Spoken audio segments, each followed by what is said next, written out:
Une petite fille s'approche d'un agent de police et lui dit « S'il vous plaît, arrêtez mon papa ». La vérité a bouleversé tout le monde aux larmes.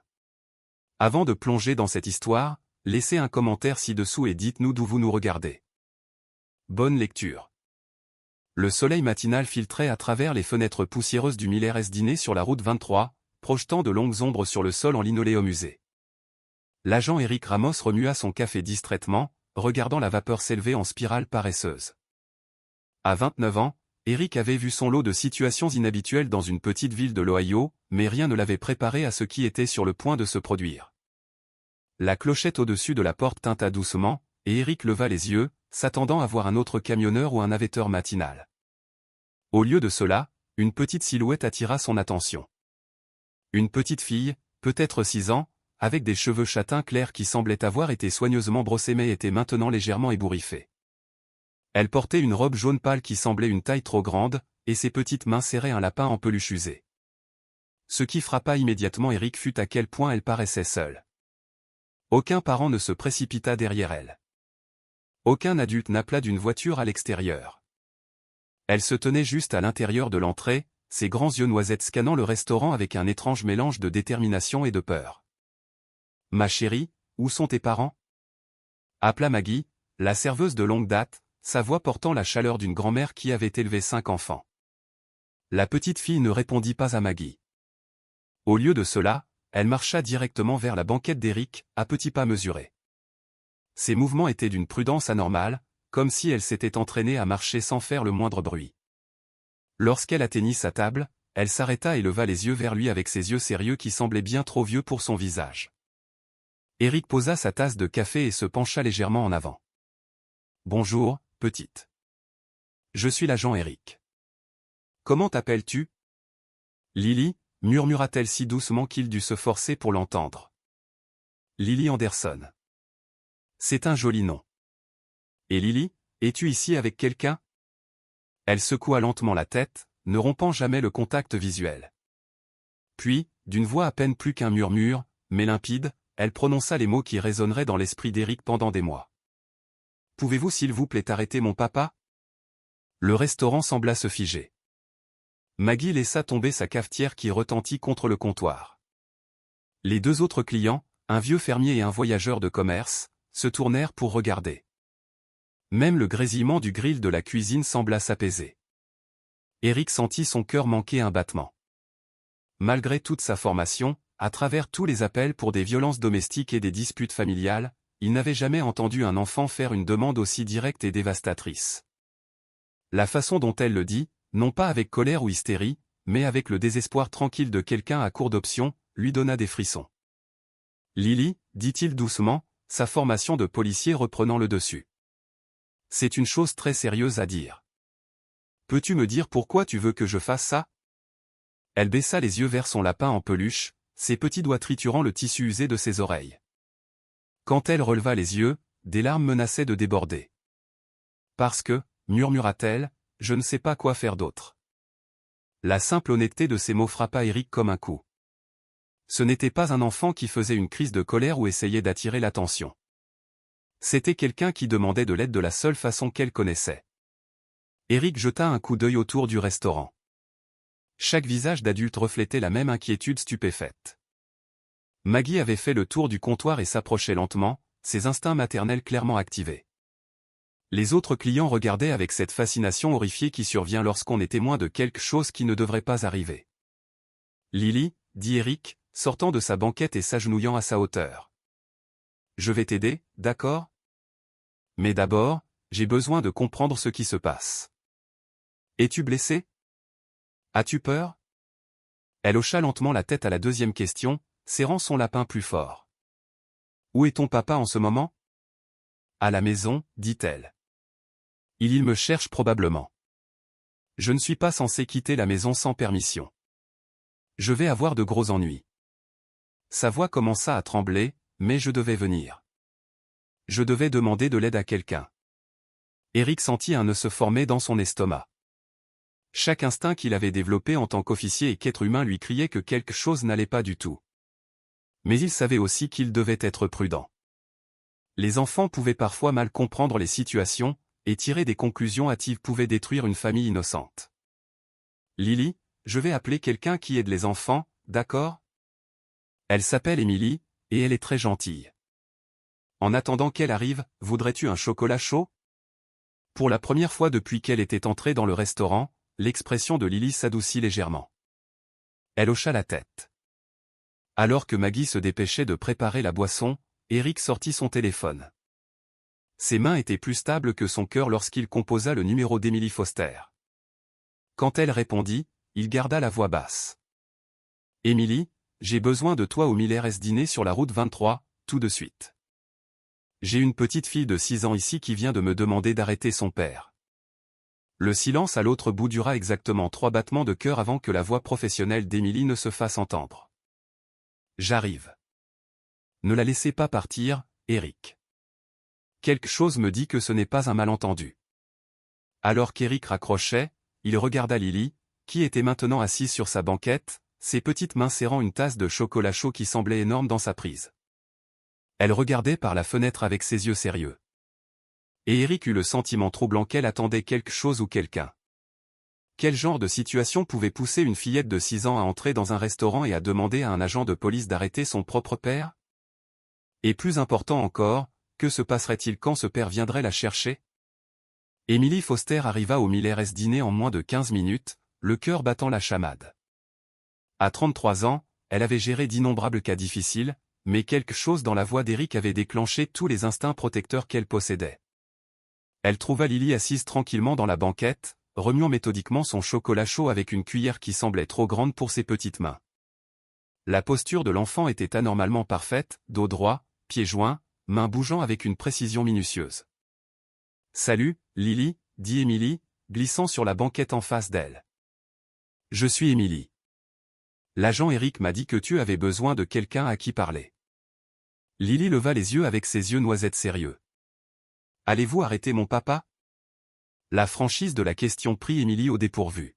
« Eh bien, cela dépend de ce qui se passe à la maison.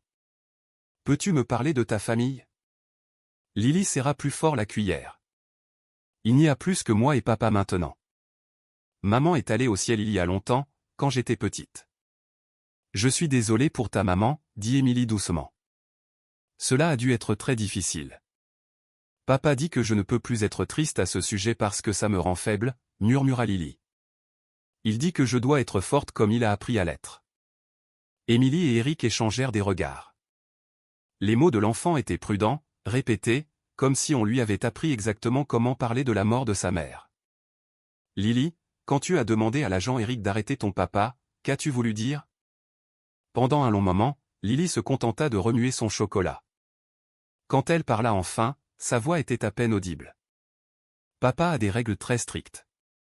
Quand je les enfreins, je dois apprendre à faire mieux. » Mais parfois, elle s'arrêta comme si elle se souvenait qu'elle n'était pas censée en dire plus. « Parfois quoi, ma chérie? »« Parfois, j'ai très peur, » termina Lily doucement. « Et hier, j'ai pensé que peut-être si papa partait un petit moment, je n'aurais plus peur. » Emily sentit sa poitrine se serrer. L'enfant ne demandait pas de l'aide par colère. Elle la demandait par pure peur et épuisement. « Lily, es-tu blessée?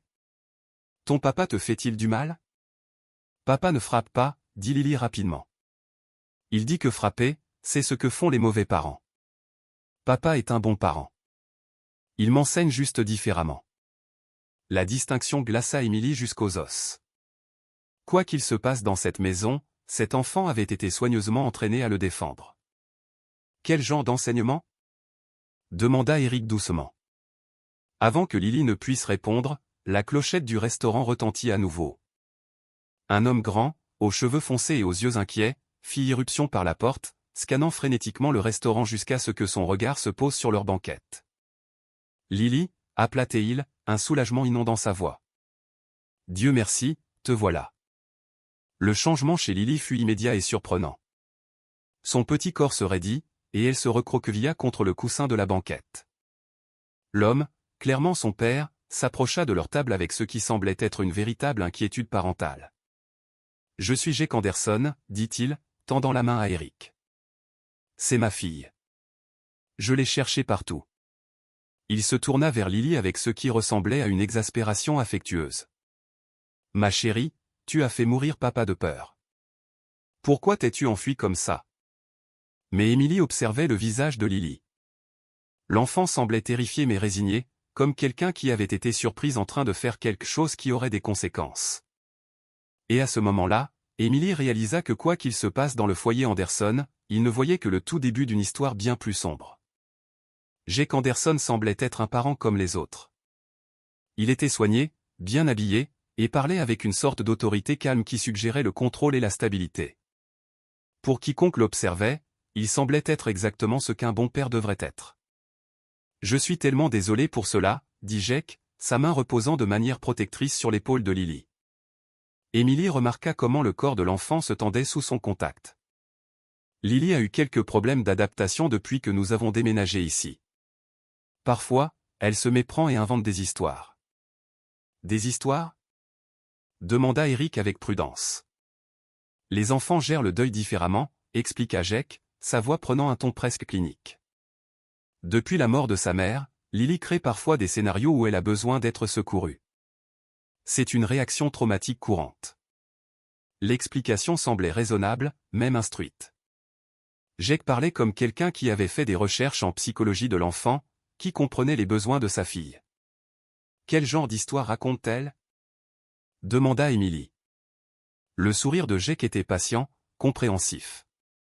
Elle imagine parfois que je suis trop stricte ou qu'elle a besoin d'être protégée de moi.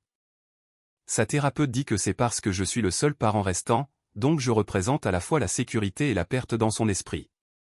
Émilie regarda Lily, qui restait silencieuse et immobile, les yeux fixés sur la table. Lily, dit Jake doucement. Dis-leur ce dont nous avons parlé hier, sur la différence entre les vrais problèmes et les pensées inquiètes. Les vrais problèmes, c'est quand quelqu'un est réellement blessé, récita Lily doucement. Les pensées inquiètes, c'est quand mon cerveau invente des choses effrayantes qui ne se produisent pas vraiment. Les mots sonnaient comme des répétitions, des entraînements. Jake hocha la tête avec approbation. Vous voyez, nous avons travaillé très dur pour l'aider à distinguer la réalité de l'anxiété. Il regarda Eric et Émilie avec ce qui semblait être une gratitude sincère. Merci beaucoup de l'avoir gardée en sécurité. J'étais terrifié de ne pas la trouver. Comment saviez-vous où chercher ici ? Demanda Eric. J'ai parcouru toutes les routes accessibles à pied, répondit Jake. Quand j'ai vu la voiture de police à l'extérieur, j'ai espéré. Il fit une pause, semblant se ressaisir émotionnellement. Après avoir perdu Sarah, l'idée que quelque chose arrive à Lily est mon pire cauchemar. Tout ce que Jake disait avait du sens. Ses explications étaient logiques, son inquiétude semblait authentique, et sa connaissance de la psychologie de l'enfant était impressionnante. Pourtant, Émilie ne pouvait se défaire du sentiment que quelque chose n'allait pas du tout. « Monsieur Anderson, dit-elle prudemment. Serait-il possible de fixer une visite de suivi juste pour nous assurer que Lily s'adapte bien après votre déménagement ?» L'expression de Jake vacilla un instant, si brièvement qu'Émilie le manqua presque. Puis son sourire compréhensif revint. « Bien sûr, mais je pense que ce dont Lily a vraiment besoin, c'est de constance et de routine à la maison. Trop de nouveaux visages et de questions pourraient en fait augmenter son anxiété. » Il regarda sa fille. « N'est-ce pas, ma chérie ? Ne te sens-tu pas mieux quand il n'y a que toi et papa qui travaillez ensemble sur tes leçons ?» Lily hocha lentement la tête, mais Émilie saisit quelque chose dans les yeux de l'enfant, un éclair de ce qui ressemblait presque à un plaidoyer. « Viens, petite, dit Jake, aidant Lily à glisser hors de la banquette. Rentrons à la maison pour déjeuner.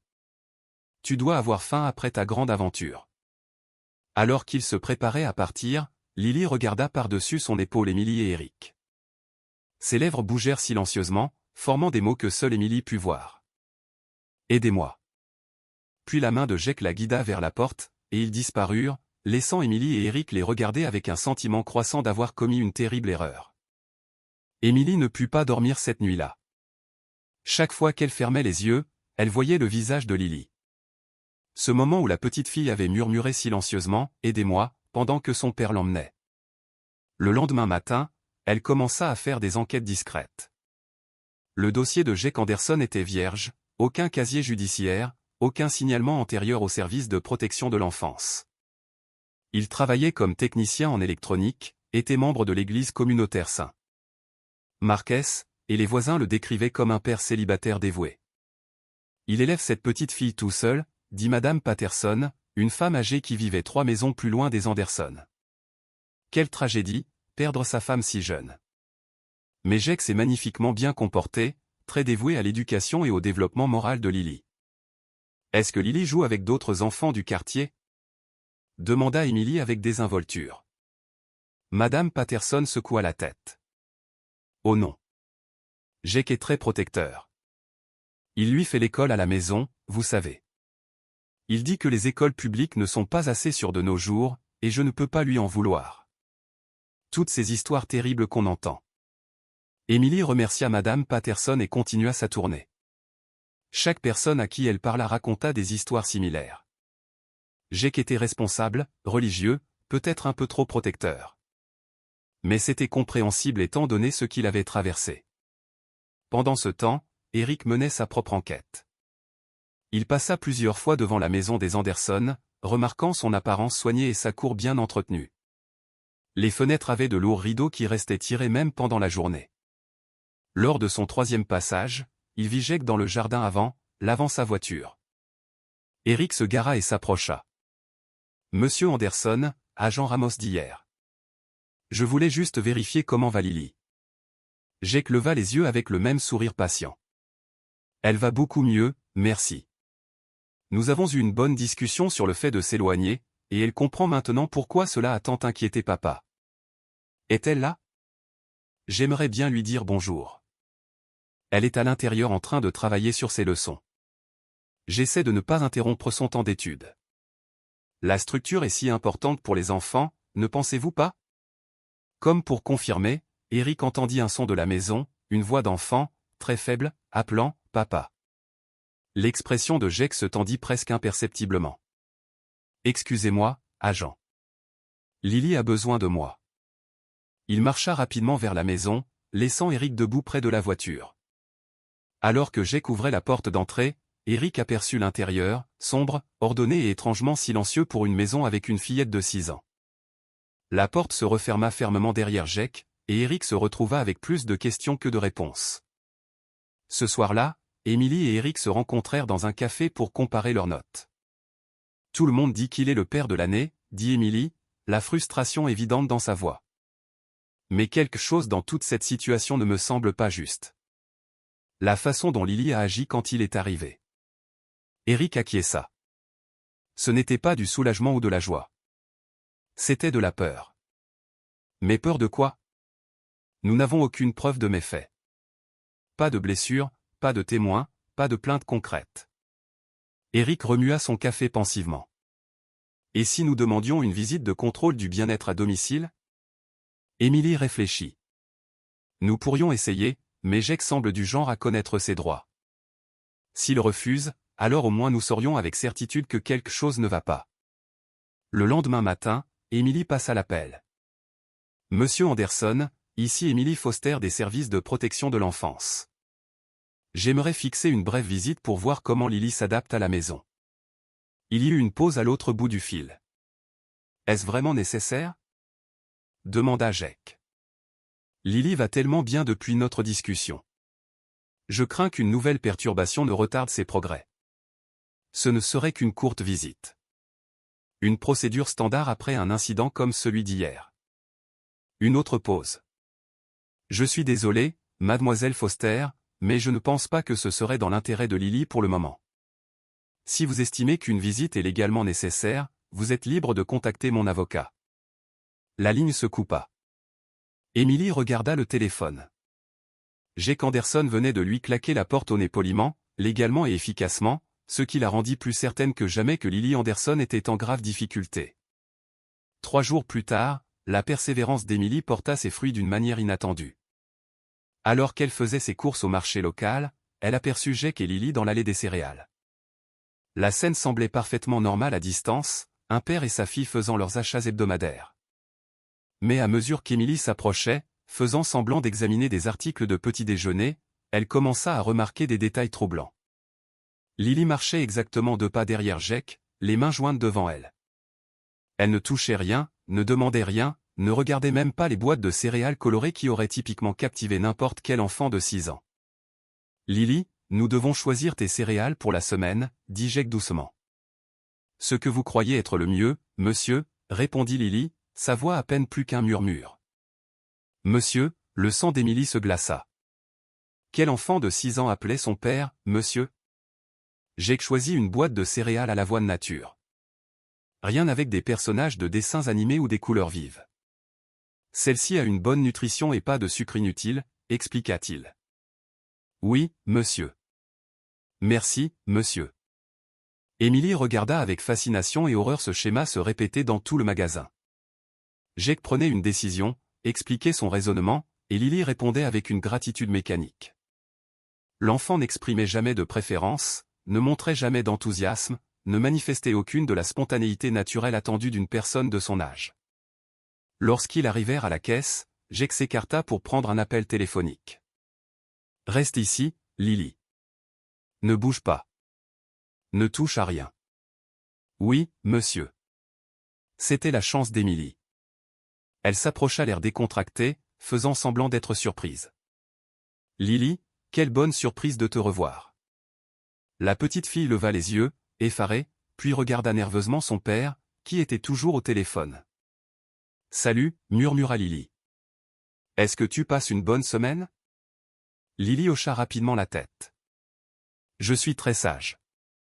Papa dit que j'apprends à mieux suivre les règles. »« C'est bien.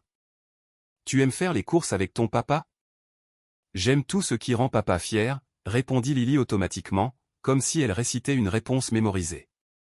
Émilie s'agenouilla à la hauteur des yeux de Lily. « Lily, te souviens-tu de ce dont nous avons parlé au restaurant? Sur le fait que tu peux toujours demander de l'aide si tu en as besoin. » Les yeux de Lily filèrent vers Jake. « Je n'ai pas besoin d'aide. Je dois être sage. Je dois suivre les règles. Les gentilles filles ne causent pas de problème. » Les mots jaillirent en un flot, comme un mantra qu'elle avait répété d'innombrables fois. « Mais si, Lily ?» La voix de Jake coupa leur conversation alors qu'il terminait son appel. Son ton était doux, mais il y avait de l'acier en dessous. « Qu'est-ce que papa a dit à propos de parler aux étrangers ? » « Que je devrais être poli mais ne pas avoir de conversation, » répondit rapidement Lily.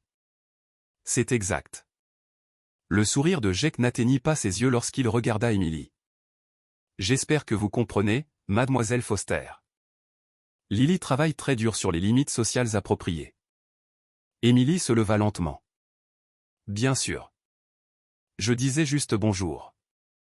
Viens, Lily. Nous avons d'autres courses à faire. » Alors qu'il s'éloignait, Émilie entendit la voix calme de Jake. « Que avons-nous appris de notre conversation au restaurant, ma chérie ? » « Que je n'aurais pas dû inquiéter les gentilles personnes avec mes pensées confuses, » répondit Lily. « C'est exact. Et que se passe-t-il quand nous partageons nos pensées confuses avec des étrangers ? Cela les inquiète inutilement, et cela me fait paraître ingrate pour tout ce que papa fait pour moi. » Émilie resta figée dans l'allée du supermarché, écoutant une enfant de 6 ans réciter ce qui ressemblait à une explication soigneusement élaborée pour expliquer pourquoi personne ne devrait la croire si elle demandait de l'aide à nouveau. Pour la première fois depuis qu'elle était devenue travailleuse sociale, Émilie se sentit véritablement effrayée pour la sécurité d'un enfant. La découverte suivante d'Émilie vint par les voies officielles. Lorsqu'elle demanda les relevés d'inscription scolaire de Lily, elle n'en trouva aucun. Jake Anderson faisait l'école à la maison à sa fille, ce qui était parfaitement légal en Ohio. Elle appela le bureau de l'instruction à domicile de l'État pour vérifier les documents. Tout était en ordre. Jake avait déposé tous les documents requis, soumis des plans éducatifs, et même inclus des calendriers de tests standardisés. Monsieur Anderson est l'un de nos parents les plus méticuleux en matière d'instruction à domicile, lui dit la greffière. Sa philosophie éducative est assez complète. Il croit au contrôle parental total sur l'environnement d'apprentissage d'un enfant. Contrôle total, la phrase résonna dans l'esprit d'Émilie. Elle décida de visiter l'église communautaire St. Marques où les Anderson étaient membres. Le pasteur Williams était un homme aimable d'une 60aine d'années qui parlait très bien du dévouement de Jake. Il est très impliqué dans l'éducation spirituelle de Lily, expliqua le pasteur Williams. Ils assistent à chaque service ensemble. Lily est une enfant remarquablement bien élevée. Jamais elle ne dérange, toujours attentive. Interagit-elle avec d'autres enfants pendant les activités de l'église? Le pasteur Williams eut l'air pensif. Maintenant que vous le mentionnez, Jake préfère que Lily reste près de lui pendant le temps de fraternité. Il dit qu'elle s'adapte encore aux situations sociales après avoir perdu sa mère. Lily a-t-elle déjà semblé malheureuse, repliée sur elle-même? Oh, non.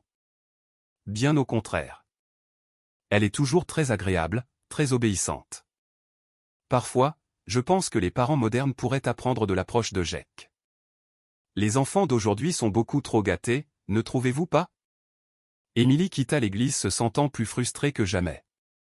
Jake avait créé une image parfaite de dévouement parental célibataire, complète avec une planification éducative, un engagement spirituel et le respect de la communauté. Cet après-midi-là, elle prit rendez-vous avec le docteur Margaret Chen, une psychologue pour enfants spécialisée dans les traumatismes et les problèmes de comportement. Ce que vous décrivez ressemble à de l'impuissance acquise, expliqua le docteur Chen après qu'Emily lui ait fait part de ses observations. Lorsque les enfants apprennent constamment que leurs propres pensées et sentiments sont faux ou invalides, ils peuvent développer un comportement extrêmement obéissant. Mais est-ce nécessairement nocif? Tous ceux qui les connaissent disent que Jake est un bon père. Le docteur Chen choisit ses mots avec soin. Les bonnes intentions n'équivalent pas toujours à des résultats sains. Si un enfant est systématiquement éduqué à considérer ses propres instincts et désirs comme faux, s'il n'est pas autorisé à développer une autonomie normale, cela peut créer de graves dommages psychologiques même sans préjudice physique. Que devrais-je rechercher? Une obéissance excessive, une incapacité à faire des choix adaptés à son âge, la peur d'exprimer ses préférences, des schémas comportementaux rigides, et surtout, l'enfant semble-t-il avoir un quelconque sens d'autonomie personnelle. Le sentiment que ses pensées et ses sentiments comptent? Emily pensa à Lily dans le supermarché, acquiesçant mécaniquement à tout ce que Jake disait, n'exprimant jamais une seule de ses propres préférences. Et si j'organisais une autre réunion, quelque chose que Jake ne pourrait pas facilement éviter? Le docteur Chen hocha la tête. Une évaluation développementale de routine pourrait fonctionner. Présentez-la comme une procédure standard pour les enfants scolarisés à domicile, mais soyez prudente. Si cet enfant est psychologiquement contrôlé, toute perturbation de ce système pourrait avoir des conséquences imprévisibles. Ce soir-là, Emily rédigea une lettre à Jake Anderson demandant une évaluation développementale pour Lily dans le cadre de la surveillance de routine des enfants scolarisés à domicile. Elle l'envoya avec un sentiment d'appréhension, sachant que quelle que soit la réponse de Jake, elle en révélerait davantage sur la véritable nature de la situation de Lily. Le lendemain matin, son téléphone sonna à 7 heures. Mademoiselle Foster, ici Jake Anderson. J'ai reçu votre lettre, et je dois dire que je suis déçu. Après toutes nos interactions précédentes, je pensais que vous aviez compris que Lily s'épanouit dans la routine et la stabilité. Cette interférence constante commence à ressembler à du harcèlement. Sa voix était calme, raisonnable, mais Emily entendit autre chose en dessous, un avertissement. Monsieur Anderson, ce n'est qu'une procédure standard. Je vais discuter avec mon avocat de la question de savoir si ces contacts répétés constituent une conduite professionnelle appropriée. J'espère que vous comprenez que le bien-être de ma fille est ma seule priorité. La ligne se coupa, laissant Emily regarder le téléphone et réaliser que Jake Anderson était bien plus dangereux qu'elle ne l'avait cru au départ. La percée d'Eric vint d'une source inattendue, d'anciens dossiers de police qui avaient été numérisés dans le cadre d'un projet de modernisation du comté. En cherchant tout incident antérieur impliquant Jake Anderson, il tomba sur des rapports des années 1980 concernant Robert Anderson, le père de Jake. Les rapports dressaient un tableau troublant. Robert Anderson avait fait l'objet de plusieurs enquêtes pour des méthodes disciplinaires excessives avec son fils. Des voisins s'étaient plaints d'un enfant qui pleurait pendant des heures, de punitions étranges et d'isolement social. Mais dans les années 1980, les droits parentaux étaient perçus très différemment, et aucune accusation ne fut jamais déposée. Eric trouva un rapport particulièrement troublant d'une conseillère scolaire. L'élève Jacob Anderson, âgé de 7 ans, présente des comportements inhabituels, extrême obéissance, peur de faire des erreurs, et difficulté à exprimer ses préférences personnelles. Lorsqu'on l'interroge sur sa vie familiale, il se replie sur lui-même et répète des phrases qui semblent mémorisées. Recommande une enquête, mais les parents ont refusé toute intervention. Les notes de la conseillère auraient pu décrire Lily exactement. Eric se rendit au bureau des archives de la ville et consulta les informations immobilières sur la maison familiale Anderson. La maison était dans la famille depuis des décennies. Jake l'avait héritée à la mort de son père il y a 5 ans, et il y était retourné avec Lily après la mort de sa femme. Sur un coup de tête, Eric décida de rendre visite à Madame Patterson, la voisine âgée qui avait parlé si positivement de Jake. Cette fois, il aborda la conversation différemment. « Je fais des recherches sur d'anciens incidents dans le quartier », expliqua-t-il. « Vous souvenez-vous de quelque chose d'inhabituel à propos de la famille Anderson quand Jake était jeune ?» L'expression de Madame Patterson s'assombrit. « Oh là là, c'était il y a si longtemps. Robert était un père très strict, je dirais ça. » « Strict comment ? » « Eh bien, on voyait rarement le petit Jake jouer dehors comme les autres enfants. Robert croyait à la discipline, à la structure. Certains voisins pensaient, elle fit une pause, l'air mal à l'aise. Que pensait-il ? Certains pensaient que Robert était trop dur avec le garçon. On entendait Jake pleurer parfois. Des bruits terribles, mais Robert disait toujours qu'il rendait son fils fort, le préparait à un monde difficile. Émilie sentit des pièces d'un terrible puzzle s'emboîter. Quelqu'un est-il jamais intervenu ? C'était une autre époque à l'époque, dit Madame Patterson tristement. Les gens se mêlaient davantage de leurs affaires. Et Robert, il était très convaincant quand il expliquait ses méthodes. Il disait qu'il protégeait Jake de devenir faible et gâté comme les autres enfants. Qu'est-il arrivé à Jake pendant ces années ? C'était un enfant étrange, admit Madame Patterson avec réticence. Très calme, très obéissant, ne causait jamais de problème, mais il ne semblait jamais heureux non plus, comme s'il marchait toujours sur des œufs, craignant de faire une erreur. Après avoir quitté la maison de Madame Patterson, Eric appela Émilie immédiatement. « Je crois que je comprends ce qui se passe, dit-il. Jake n'est pas un monstre. Il répète exactement ce qu'on lui a fait. Il croit sincèrement qu'il protège Lily en contrôlant chaque aspect de sa vie. Cela ne le rend pas juste. Non. Mais cela explique pourquoi tout le monde le considère comme un bon père.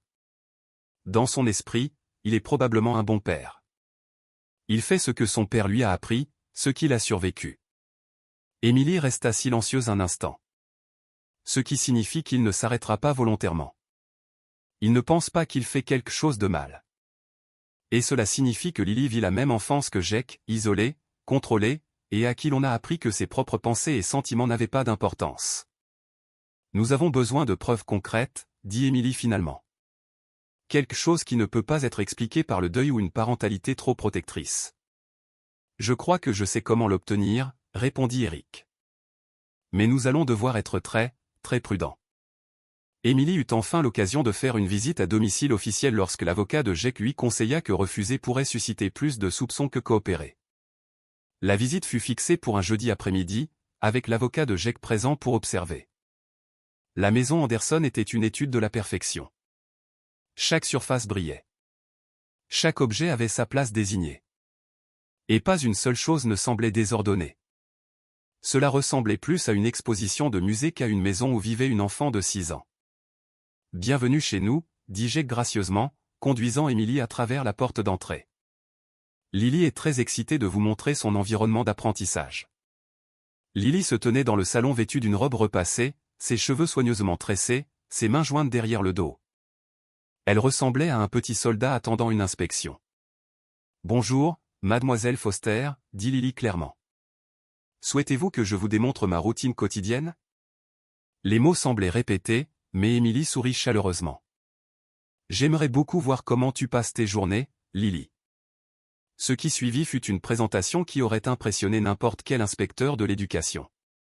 Lily démontra ses compétences en lecture avec des livres avancés, montra ses capacités mathématiques avec des problèmes complexes et récita des faits historiques avec une précision parfaite. Mais Émilie remarqua des détails troublants. Lily demandait la permission avant de s'asseoir, avant de parler, avant de toucher quoi que ce soit. Elle effectuait ses démonstrations avec une précision mécanique, ne montrant jamais d'enthousiasme ni de curiosité pour aucun sujet. Lily a développé une excellente autodiscipline, expliqua fièrement Jake. Elle comprend que l'apprentissage exige de la concentration et le respect de la structure. Émilie regarda Lily compléter une feuille de travail sans faire une seule erreur, puis chercher immédiatement l'approbation de Jake avant de poser son crayon. Très bien, Lily. Tu peux prendre une pause de 5 minutes. Merci, monsieur. Le cœur d'Émilie se serra. Ce n'était pas de l'éducation. C'était une performance, soigneusement chorégraphiée et rigidement contrôlée. Puis-je voir la chambre de Lily? Demanda Émilie. Le sourire de Jake vacilla un instant. Bien sûr. Lily, s'il te plaît, montre ta chambre à mademoiselle Foster. La chambre était aussi parfaitement organisée que tout le reste. Les vêtements de Lily étaient suspendus par ordre de taille. Ses quelques jouets étaient rangés en ligne nette, et son lit était fait avec une précision militaire. C'est ici que je dors et que je fais mon temps de réflexion, expliqua Lily.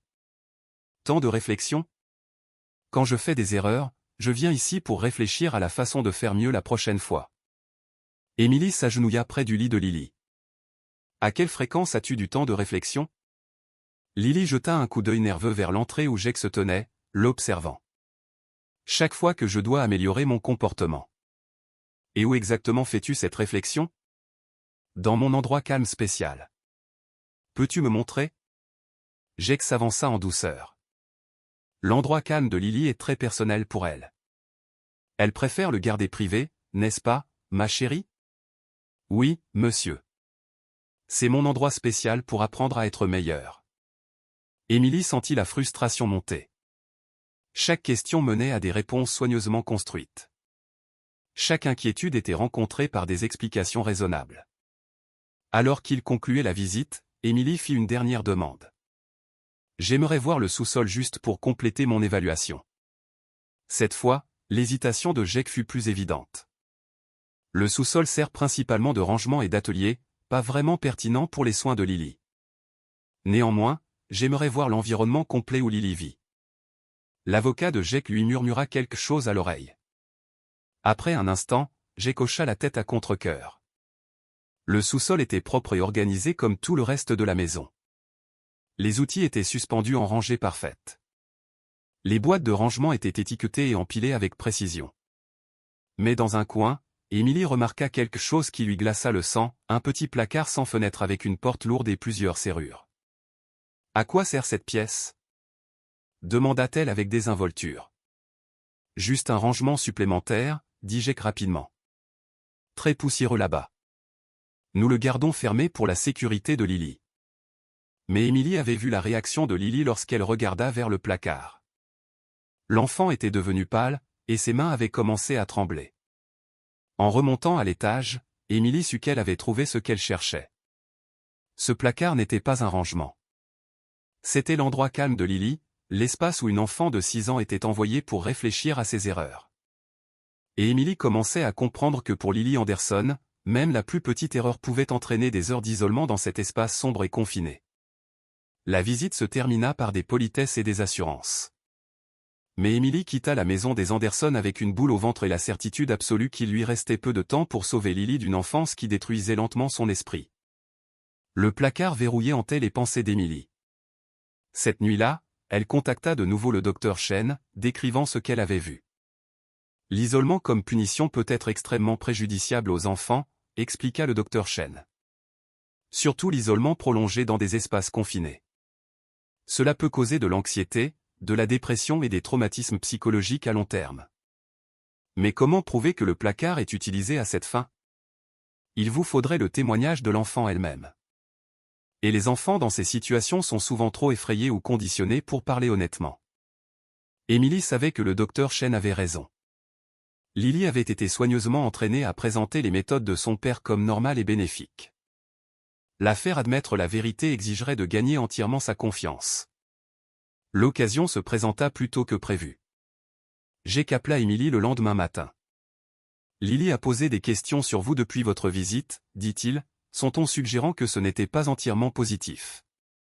Elle semble penser que vous pourriez avoir d'autres questions sur son éducation. Je me demandais si vous pourriez vous joindre à nous pour le déjeuner ce samedi. Peut-être que le fait de voir notre routine familiale normale aiderait à compléter votre évaluation. » Émilie accepta immédiatement, sentant que Jake essayait de démontrer son ouverture et sa coopération. Le samedi arriva, gris et pluvieux.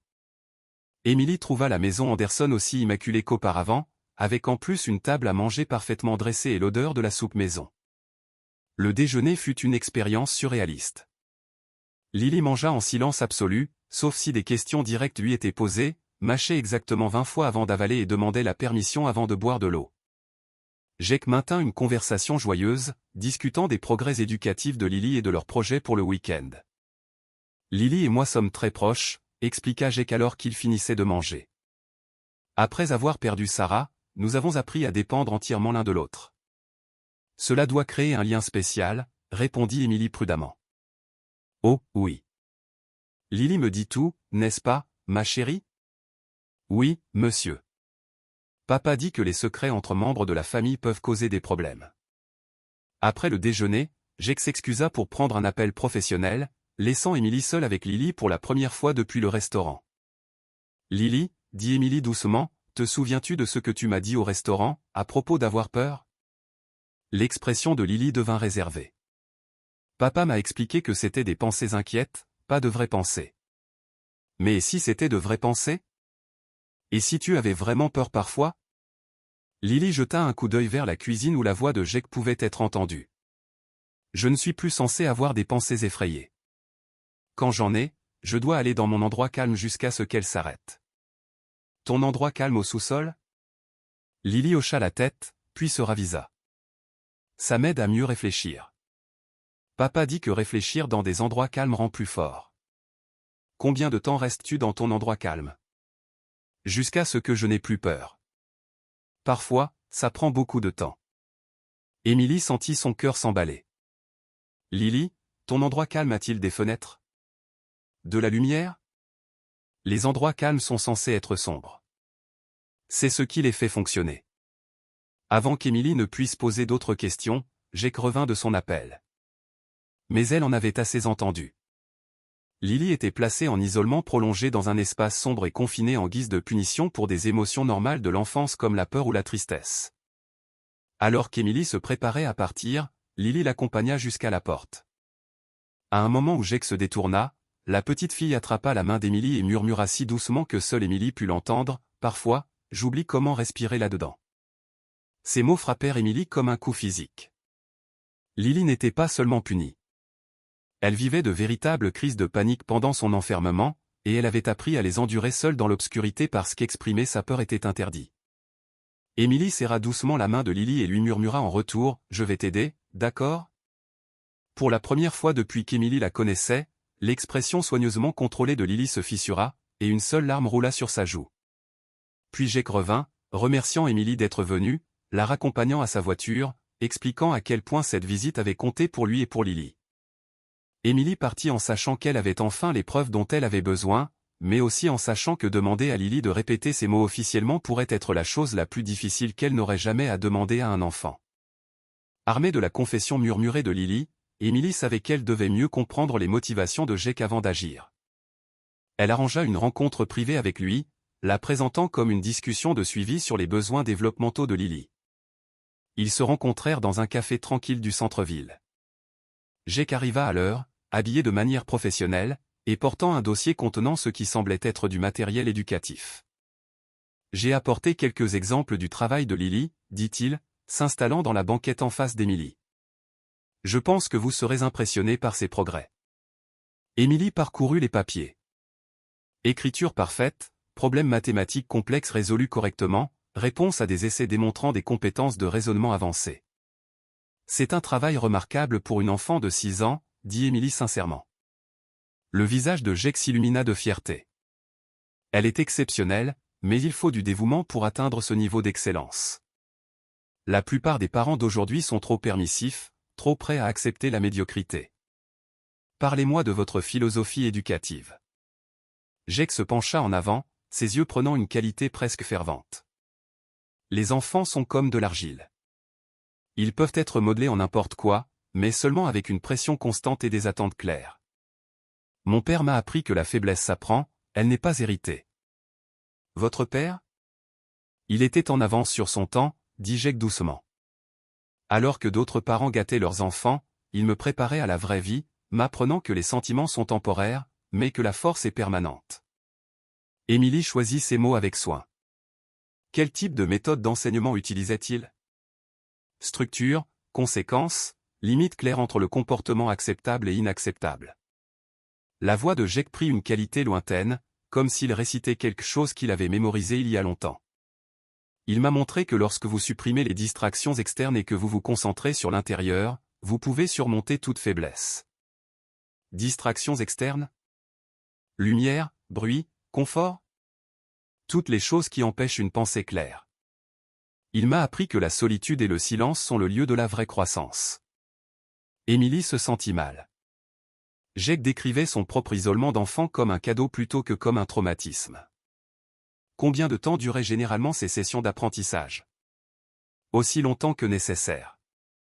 Mon père disait que précipiter le processus ne faisait que renforcer la faiblesse. Certaines leçons prenaient des heures, d'autres des jours, mais j'en ressortais toujours plus fort. Émilie réalisa que Jake croyait sincèrement qu'il offrait à Lily le même cadeau que son père lui avait fait. Dans son esprit, il était un parent aimant et dévoué. Jake, dit-elle doucement, certaines personnes pourraient considérer l'isolement prolongé comme nuisible au développement d'un enfant. Son expression se durcit. Ces gens ne comprennent pas la vraie force. C'est la raison pour laquelle nous avons une génération d'enfants faibles et gâtés qui ne peuvent pas gérer l'adversité. Mais si l'isolement causait de la peur plutôt que de la force? La peur est le début de la sagesse, répondit immédiatement Jake. La peur des conséquences enseigne un meilleur comportement. La peur de la faiblesse motive la force. Mon père m'a appris que les enfants à l'aise deviennent des adultes faibles. Émilie vit le piège dans lequel Jake était pris. Il ne pouvait pas reconnaître que ses méthodes étaient néfastes sans admettre que son propre père l'avait blessé. Toute son identité était construite sur la conviction que sa souffrance l'avait rendu plus fort. Jake, ne craignez-vous jamais que Lily ne soit trop jeune pour des méthodes aussi intensives? Pour la première fois, une incertitude vacilla sur son visage. Parfois, elle semble plus fragile que moi à son âge, plus émotive, mais cela signifie simplement qu'elle a besoin de plus de conseils, de plus de structure. Et si ces émotions étaient normales pour un enfant de son âge? La mâchoire de Jake se serra. Normal ne suffit pas. Je ne la laisserai pas grandir faible et mal préparée comme les autres enfants. Je ne la décevrai pas comme les parents faibles déçoivent leurs enfants. La conversation se termina avec Jake ramassant ses papiers et partant brusquement. Mais Émilie avait appris ce qu'elle avait besoin de savoir. Jake n'était pas un monstre. C'était un homme traumatisé répétant le cycle qui avait façonné sa propre enfance. Il croyait sincèrement protéger sa fille de la faiblesse. Mais comprendre ses motivations ne changeait pas la réalité. Lily subissait le même dommage psychologique que Jake avait enduré. Et sans intervention, elle grandirait pour répéter le schéma avec ses propres enfants. Émilie savait que sauver Lily signifiait briser un cycle de traumatisme générationnel qui avait déjà coûté la vie à 2 personnes. La question était de savoir si elle pourrait le faire avant que cette petite fille brillante et douce ne disparaisse entièrement derrière le mur d'obéissance et de peur que Jake construisait autour d'elle. Ce soir-là, Émilie fit l'appel qu'elle redoutait. Elle contacta le docteur Rodriguez, la psychologue d'urgence pour enfants du comté, et demanda une évaluation immédiate de Lily Anderson. « J'ai besoin d'une évaluation professionnelle des dommages psychologiques potentiels », expliqua-t-elle. « Et j'ai besoin qu'elle soit documentée de manière à être recevable devant les tribunaux, car Émilie avait réalisé que la seule façon de sauver Lily était de la soustraire entièrement au contrôle de Jake, et elle manquait de temps pour le faire légalement avant que Jake ne réalise ce qui se passait et ne disparaisse à jamais avec sa fille. » Le lendemain matin, Émilie reçut l'ordonnance du tribunal qu'elle avait demandée. Dans 72 heures, elle retournerait à la maison Anderson, cette fois avec l'autorité légale de retirer Lily si nécessaire. Elle espérait seulement qu'au moment venu, elle trouverait le courage d'aller jusqu'au bout, même en sachant qu'elle était sur le point de détruire la seule famille que Lily avait jamais connue. Le bureau du docteur Rodriguez était conçu pour mettre les enfants à l'aise. Des couleurs douces, des meubles confortables et des jouets naturellement dispersés dans la pièce. Émilie avait arrangé que l'examen médical de routine de Lily inclut une évaluation psychologique, quelque chose que Jake ne pouvait pas facilement refuser sans éveiller les soupçons. Lily était assise au bord d'une chaise d'enfant, le dos droit, les mains croisées sur ses genoux. Même dans cet environnement accueillant, elle maintenait la posture rigide qui était devenue sa norme. « Bonjour, Lily », dit chaleureusement le docteur Rodriguez. « Je suis le docteur Maria. J'aide les enfants à parler de leurs sentiments. Aimerais-tu jouer avec des jouets pendant que nous discutons? Lily jeta un coup d'œil vers la porte où Jake attendait dans le couloir. Je devrais d'abord demander à papa. Ce n'est pas grave, ma chérie. Ton papa a dit que c'était bien que nous parlions et jouions comme tu le souhaites. Pendant les 30 premières minutes, le docteur Rodriguez engagea Lily dans des activités simples, dessiner, jouer avec des blocs, lire une histoire ensemble. Progressivement, Lily commença à se détendre légèrement, bien qu'elle continuât à surveiller la porte. Lily, peux-tu me parler de ta maison? Quelle est ta pièce préférée? Ma salle d'apprentissage, répondit automatiquement Lily. C'est là que je fais mes leçons avec papa. Et ta chambre? Aimes-tu y passer du temps? L'expression de Lily changea presque imperceptiblement. J'y dors, et j'y vais quand j'ai besoin de réfléchir. Le docteur Rodriguez tendit des crayons et du papier à Lily. Peux-tu me dessiner l'endroit où tu vas quand tu penses? Lily commença à dessiner avec soin, une petite silhouette entourée de murs sombres. Tandis qu'elle travaillait, le docteur Rodriguez posa des questions douces.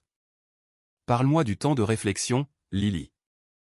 Quand j'ai des pensées confuses ou des sentiments de peur, je vais dans mon endroit spécial jusqu'à ce qu'ils disparaissent. Où est ton endroit spécial? Au sous-sol. C'est très calme là-bas. Lily ajouta d'autres gribouillis sombres autour de la petite silhouette. Papa dit que les endroits calmes aident les pensées confuses à devenir des pensées claires. Le docteur Rodriguez regarda Lily dessiner ce qui ressemblait à une petite pièce sans fenêtre. Combien de temps restes-tu dans ton endroit spécial? Jusqu'à ce que les sentiments de peur s'arrêtent. La voix de Lily devint encore plus douce. Parfois, ils ne veulent pas s'arrêter. Que se passe-t-il quand ils ne s'arrêtent pas? Lily fit une pause dans son dessin, sa petite main tremblant légèrement. Alors je dois attendre plus longtemps. Papa dit qu'une attente patiente rend plus fort. Le docteur Rodriguez se pencha doucement en avant. Lily, quand tu attends dans ton endroit spécial, comment te sent ton corps? Parfois, murmura Lily si doucement que le docteur Rodriguez dut se forcer pour l'entendre. Parfois, ma poitrine se serre, comme s'il n'y avait pas assez d'air, et mon cœur bat très vite. Ça semble effrayant. Je ne suis pas censé avoir peur, dit Lily rapidement. Les sentiments de peur sont des sentiments confus. Mais si les sentiments de peur étaient juste des sentiments normaux que tout le monde a? Lily leva les yeux de son dessin, la confusion évidente dans ses yeux. Tout le monde a peur? Tout le monde a peur parfois, Lily, même les adultes. Un instant, quelque chose changea dans l'expression de Lily. Une fissure dans la façade soignée qu'elle avait été entraînée à maintenir. Parfois, murmura-t-elle, sa voix se brisant. Parfois, j'oublie comment respirer dans l'endroit calme. Et je pense que peut-être que je pourrais disparaître. Les mots restèrent en suspens comme une confession fragile. Le docteur Rodriguez sentit son cœur se serrer à l'image de cette petite enfant seule dans l'obscurité, luttant contre des crises de panique qu'on lui avait appris à considérer comme des échecs personnels. Lily, ça a l'air très effrayant. As-tu parlé à ton papa de tes problèmes de respiration? J'ai essayé une fois, dit Lily, les larmes commençant à couler. Mais il a dit que cela signifiait que je n'essayais pas assez fort d'être courageuse. Alors maintenant, j'essaie juste de me souvenir comment respirer toute seule. Le docteur Rodriguez jeta un coup d'œil à Emily, qui observait depuis un coin de la pièce. Elles savaient toutes les deux qu'elles entendaient exactement ce qu'elles avaient soupçonné. Une enfant de 6 ans était soumise à un isolement prolongé qui lui causait une anxiété sévère et des crises de panique. Lily, que se passerait-il si tu parlais à quelqu'un d'autre de ta peur dans ton endroit calme? Papa dit, parler à d'autres personnes des leçons familiales les inquiète inutilement, et cela me fait paraître ingrate pour toutes les choses que papa fait pour me rendre forte. La formulation prudente révéla à quel point Lily avait été conditionnée à protéger les méthodes de Jake, même lorsqu'elles lui causaient une détresse réelle. Le docteur Rodriguez prit une décision. Lily, je veux que tu saches que tous les sentiments, même les sentiments de peur, sont normaux. Et quand les enfants ont peur ou ont du mal à respirer, il est important que les adultes les aident à se sentir en sécurité. Vraiment? Demanda Lily, l'espoir vacillant dans sa voix. Vraiment? Vraiment. Et parfois, quand les enfants ont du mal à respirer ou ont très peur, ils ont besoin d'un autre type d'aide que celle qu'ils reçoivent à la maison. Alors que la séance se terminait, Lily avait dessiné une image qui deviendrait une preuve cruciale, une petite silhouette piégée dans une boîte sombre avec des larmes coulant de ses yeux et des lignes ondulées autour de sa poitrine, indiquant des difficultés respiratoires. Le docteur Rodriguez raccompagna Emily à sa voiture, les deux femmes profondément bouleversées par ce qu'elles avaient entendu.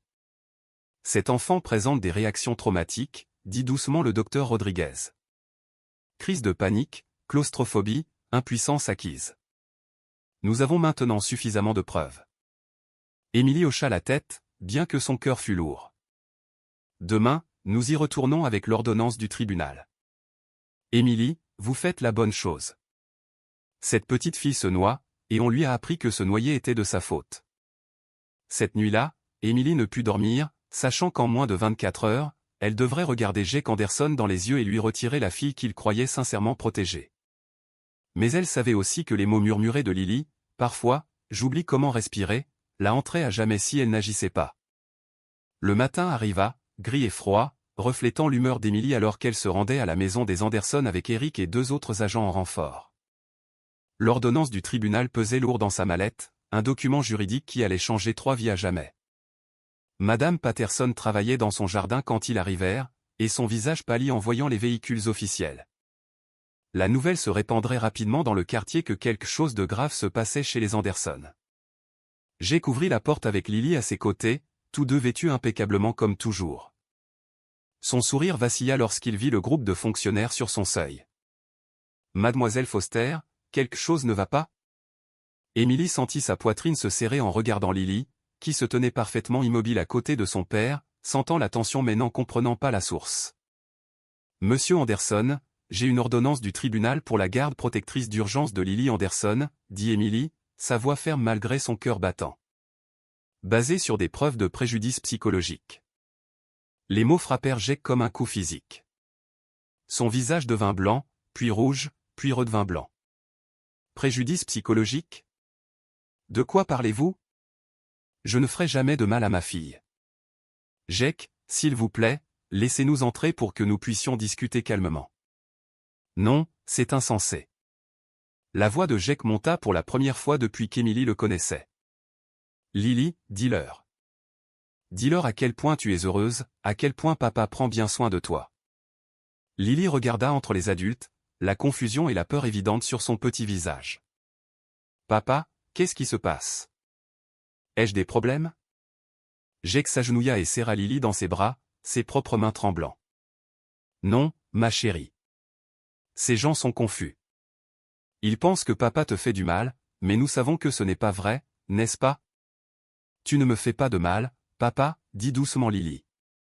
Mais Emily pouvait voir l'incertitude dans ses yeux. À ce moment-là, Madame Patterson apparut sur le trottoir, attirée par le tumulte. Quand elle vit Jake tenir Lily entourée de fonctionnaires, son visage se crispa de compréhension. « Oh, Jake, murmura-t-elle. Que as-tu fait à cette petite fille ?» La tête de Jake se redressa. « Madame Patterson, vous me connaissez. Vous savez que je suis un bon père. Dites-leur. » Mais Madame Patterson regardait Lily avec de nouveaux yeux, voyant non pas une enfant bien élevée, mais une enfant effrayée. « Je t'ai défendu, dit-elle tristement. Quand les gens posaient des questions, je leur disais que tu lui étais dévoué. Mais dévoué ne signifie pas, elle ne put finir la phrase, mais sa signification était claire. Jake se leva lentement, tenant toujours Lily. Je lui ai tout donné. Structure, éducation, orientation morale. Je l'ai protégé de devenir faible et gâté comme les autres enfants. En l'enfermant dans un placard au sous-sol? Demanda Eric doucement. Ce n'était pas, c'était de l'apprentissage. C'était pour la rendre forte. La voix de Jake se brisa. Mon père a fait de même pour moi, et cela m'a sauvé la vie. J'ai survécu grâce à ce qu'il m'a appris. Emily s'avança doucement. Jake, et si votre père avait tort? Et si survivre n'était pas la même chose que vivre? Un instant, la vision du monde soigneusement construite de Jake sembla vaciller. Il baissa les yeux vers Lily, qui s'accrochait à lui, mais regardait les adultes avec des yeux effrayés. Elle-même, murmura-t-il. Nous n'avons que l'un l'autre. Je sais que vous l'aimez, dit doucement Emily. Mais l'amour et la peur ne peuvent pas exister au même endroit, Jake. Et Lily a très peur. Jake regarda sa fille, la regarda vraiment, et pour la première fois, sembla voir la tension dans son petit corps, la façon dont elle se tenait comme si elle était toujours prête à être punie. « Je n'ai jamais voulu qu'elle ait peur, dit-il, la voix brisée. Je voulais qu'elle soit forte. Je sais, dit Emily. Mais elle n'est pas forte, Jake. Elle a peur, et elle a peur depuis très longtemps. La lutte sembla quitter Jake d'un coup. Il s'agenouilla et regarda Lily dans les yeux. Lily, as-tu peur de papa? Parfois. C'était la première fois que quelqu'un lui posait cette question en lui permettant de répondre honnêtement. Lily regarda le visage de son père, y vit quelque chose de différent. Non pas l'autorité contrôlée à laquelle elle était habituée, mais une véritable incertitude. Parfois, murmura-t-elle. Parfois dans l'endroit calme, j'ai vraiment très peur, et je ne sais pas comment faire pour que ça s'arrête. Le visage de Jake se froissa alors qu'il comprenait enfin ce que son enseignement avait réellement fait à sa fille. Je suis désolé, dit-il en s'étranglant. Oh, Lily, je suis tellement désolé. Je pensais que je te rendais forte comme papa est devenu fort. Mais je ne veux pas être forte comme ça, dit Lily avec une honnêteté déchirante. Je veux juste ne plus avoir peur. Emily s'approcha lentement et s'agenouilla à leur côté. Lily, nous allons t'aider à ne plus avoir peur. Mais cela signifie que tu dois venir avec nous un moment pour que nous puissions nous assurer que tu es en sécurité. Reverrai-je papa? Emily regarda Jake, dont le monde s'écroulait autour de lui. Ton papa doit apprendre de nouvelles façons de montrer son amour. Des façons qui ne te font pas peur. Et quand il aura appris ces façons, alors vous pourrez passer du temps ensemble à nouveau. Jake hocha la tête à travers ses larmes. Elle a raison, ma chérie. Papa doit apprendre à être un meilleur papa. Un papa qui ne fait pas peur à sa petite fille. Alors qu'Emily prenait doucement la main de Lily, Madame Patterson s'avança, les larmes aux yeux. Lily, ma chérie, je suis désolée de ne pas avoir aidé plus tôt. J'aurais dû voir. Lily regarda son père alors qu'Emily la conduisait vers la voiture. Papa, m'aimeras-tu toujours si je ne suis pas forte tout le temps? Je t'aimerai quoi qu'il arrive, dit Jake, sa voix se brisant complètement. Et je te promets que quand nous nous reverrons, il n'y aura plus d'endroit calme, plus de peur. En partant, Emily vit Jake s'effondrer sur son perron, confrontant enfin la vérité sur ce que son propre père lui avait fait et ce qu'il avait, sans le savoir, transmis à la fille qu'il aimait plus que tout. Claire Martinez, une douce infirmière pédiatrique, accueillit Lily dans son chaleureux appartement. Tout était différent ici. Des couleurs douces, des meubles confortables et la liberté d'être simplement une enfant. « Salut, Lily, dit Claire doucement. Je suis Claire. Voudrais-tu voir ta chambre? Oui, madame. Merci, madame. Les premiers jours furent difficiles. Lily demandait la permission pour tout et sursautait au moindre bruit. Mais lentement, quelque chose de beau commença à se produire. Le troisième matin, Claire entendit un rire inhabituel venant du salon. Elle trouva Lily qui gloussait devant un dessin animé, la main devant la bouche, surprise. « C'est bon de rire, ma chérie, dit Claire doucement. Le rire est merveilleux. Je suis désolée. J'étais trop bruyante. Tu n'étais pas trop bruyante. Tu étais parfaitement normale. » Pendant ce temps, Jake entama son propre difficile cheminement. La thérapie ordonnée par le tribunal avec le docteur Hendricks le forçait à examiner son enfance pour la première fois. « Comment vous sentiez-vous lorsque vous étiez isolé enfant ?» demanda le docteur Hendricks. Le calme de Jake se fissura. « J'étais terrifié, mais j'ai appris à contrôler la peur. » Et si cela vous avait appris à survivre à la peur, mais jamais à vous sentir en sécurité? La question brisa quelque chose en Jake. Peut-être que les méthodes de son père n'avaient pas créé de la force. Peut-être avait-elle créé de la peur déguisée en force. Dans l'appartement de Claire, Lily fit une percée pendant sa thérapie avec le docteur Chen. « Et si je te disais que c'est bon de ne pas aimer certaines choses ?» demanda doucement le docteur Chen. Lily murmura, « Je n'aime pas l'obscurité. » C'était la première préférence qu'elle avait exprimée depuis des années. « C'est parfaitement normal, Lily. » Vraiment? Je ne suis pas méchante de ne pas aimer ça? Pas du tout. Chaque petite admission aida Lily à redécouvrir sa propre voix, son propre droit d'avoir des sentiments et des opinions. Un mois plus tard, Jake eut sa propre révélation lorsque le docteur Hendricks lui demanda d'imaginer Lily adulte. « Je veux qu'elle soit confiante, dit-il. Indépendante. À quel point sera-t-elle confiante si elle grandit en croyant que ses sentiments n'ont pas d'importance ?» Jake se tut.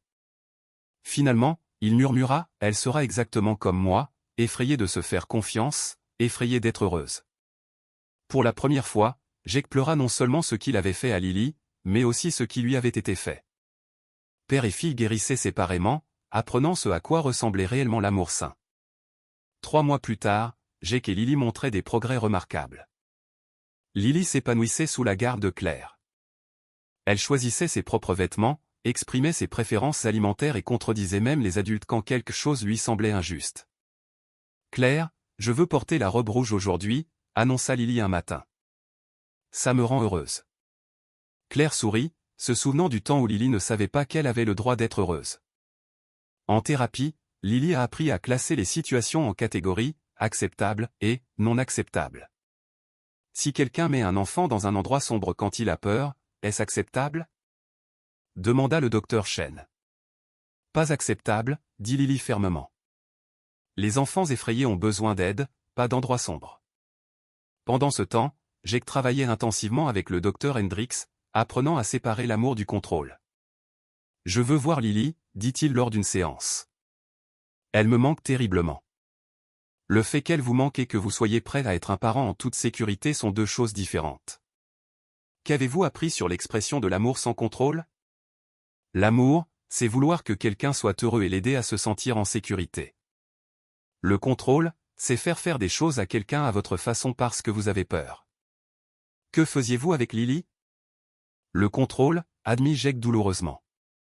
Je lui ai fait peur au lieu de la rendre forte. La percée se produisit lors de leur première visite supervisée en 3 mois. Quand Lily entra, Jake reconnut à peine sa fille. Elle le regarda directement, présente d'une manière qu'elle n'avait jamais été. « Salut, papa, dit-elle doucement. « Salut, ma chérie. Tu as l'air heureuse. »« Je suis heureuse parfois maintenant. » Claire dit que c'est normal. « Lily, y a-t-il quelque chose que tu veux demander à papa ?» incita doucement le docteur Hendricks. « Tu ne me mettras plus jamais dans la boîte silencieuse, n'est-ce pas ? Parce que ça m'a fait très peur.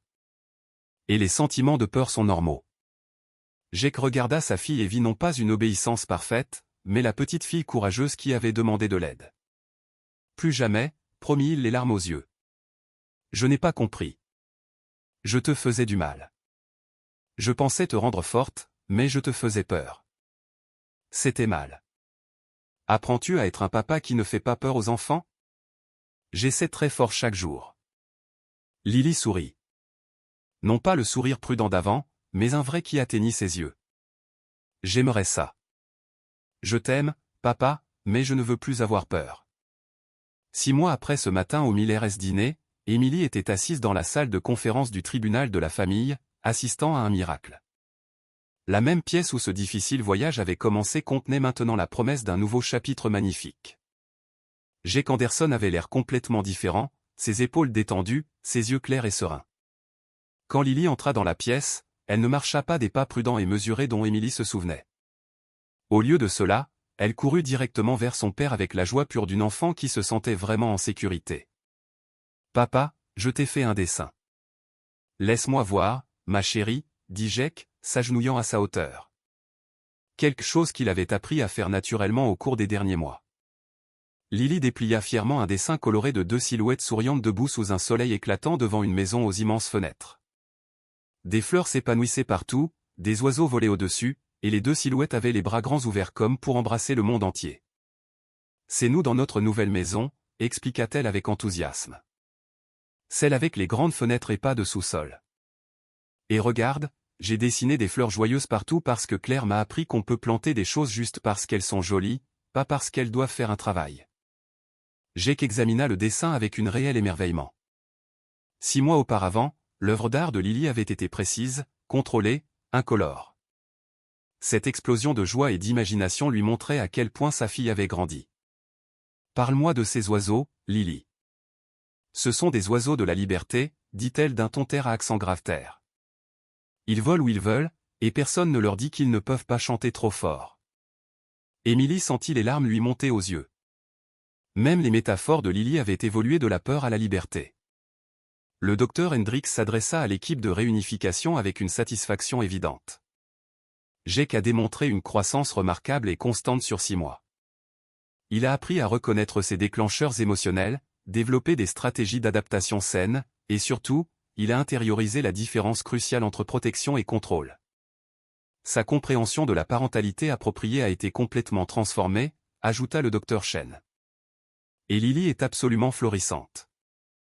Elle a développé une indépendance adaptée à son âge, exprime clairement ses besoins, et a appris à faire entièrement confiance à ses propres sentiments. Les cauchemars ont cessé. Son anxiété a considérablement diminué, et elle montre des comportements d'enfant normaux dans tous les domaines. Eric, qui était resté impliqué tout au long du processus, prit la parole. Je n'ai jamais vu un cas où à la fois le parent et l'enfant ont montré un changement positif aussi profond. Cela me donne de l'espoir pour d'autres familles confrontées à des défis similaires. Le moment vers lequel tout le monde avait travaillé arriva enfin, la recommandation unanime pour une réunification complète avec une thérapie familiale continue et une réduction progressive de la supervision.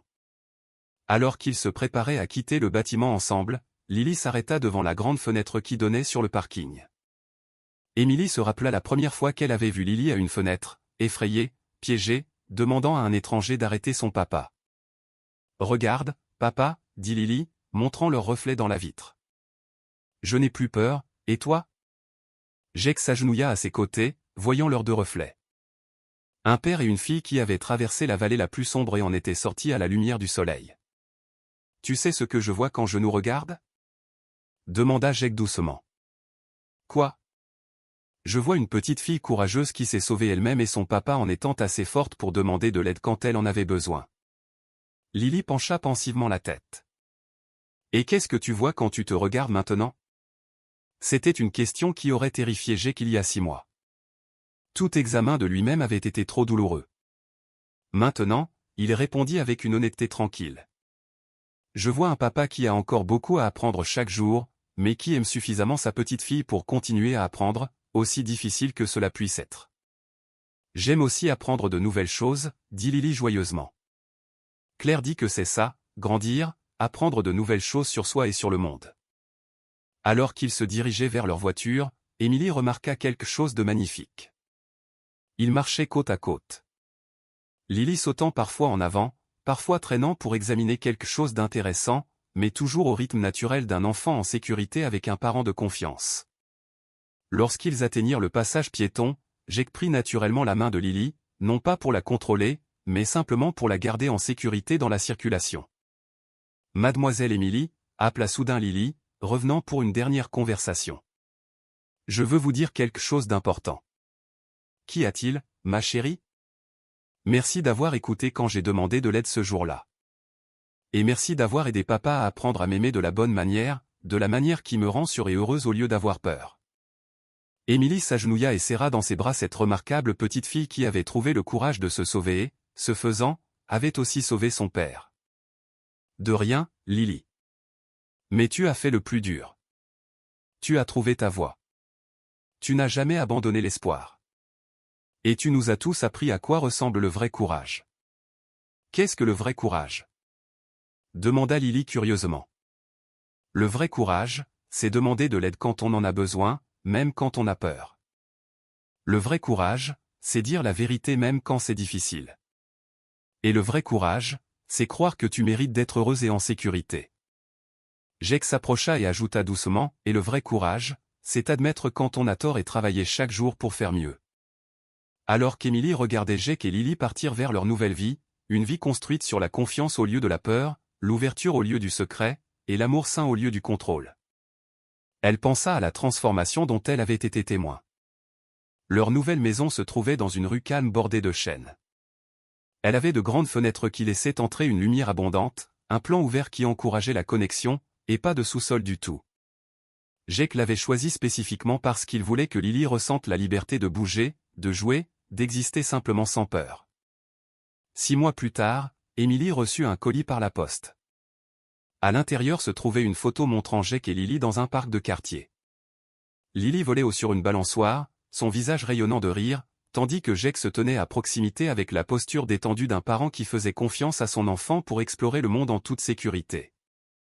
Mais c'était la note au dos, écrite de la main de plus en plus assurée de Lily, qui fit s'envoler le cœur d'Emily.